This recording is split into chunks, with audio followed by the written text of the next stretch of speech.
two great dedicated people from my office, my counsel, Lance O'Geese, and the director of our Community Relations Bureau, Sharon Devenish-Leeds. You know, when you sit or stand next to this great man, you know you're in the presence of just extraordinary greatness. Roy Hastick is the Caribbean American Chamber of Commerce and Industry. The Caribbean Chamber of Commerce and Industry is Roy Hastick. What an incredible job he has done. And it's so great to see the vibrancy that he's brought to this chamber, and how the job market has been expanded so dramatically. And I have a commercial for you all businesses in a moment. Sandra alluded to it. But I had the pleasure, Lance and I, and Sharon and other staff members, had the pleasure of meeting with a number of the consuls general from the Caribbean the other day, and to talk about problems with public safety that they've experienced, and to tell them that Brooklyn had its own very, very serious problem with public safety many years ago, when we were the 5th most violent place in America. And the changes that led the Money Magazine to call us one of the 10 best places to live in America, only 13 years after I had the privilege of becoming district attorney, was all about community. And you know, it was never ever addressed as a prosecution model. It was an understanding that we had an obligation as those who were involved in public safety, the folks in Brooklyn, to do something quite differently than just, you know, lock them up, send them to jail. It didn't make any sense to me. Never did. I'm a former defense lawyer. And what we have created over the years are the kinds of programs that Sandra alluded to.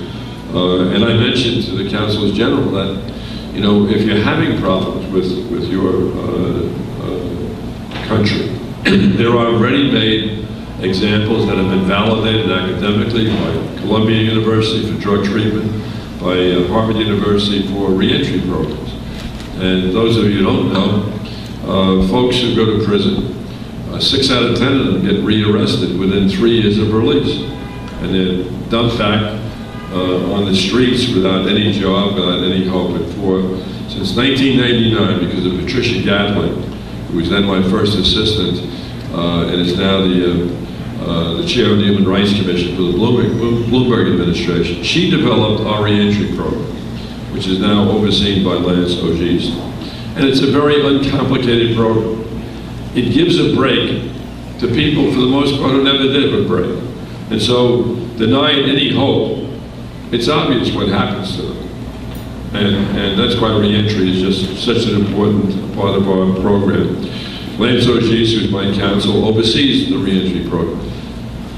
Professor Bruce Wesson of Harvard University studied our program and said, for our participants, not 6 out of 10 are rearrested within 3 years, it's 2 out of 10. And we're going to get better and better, so it'll be 1 out of 10 and maybe fractions. But I need the help of the women and men in this room who have businesses.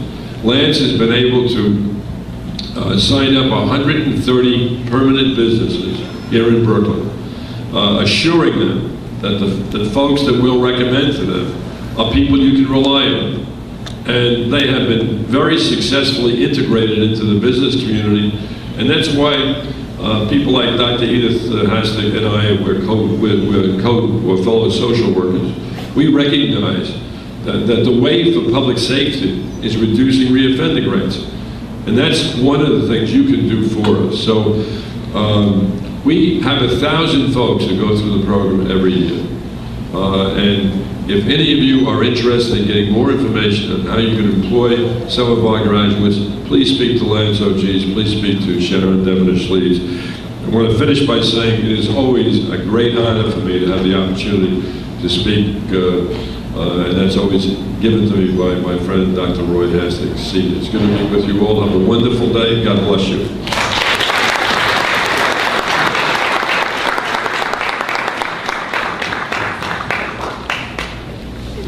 Thank you, the Honorable Charles J. Hynes. Yeah.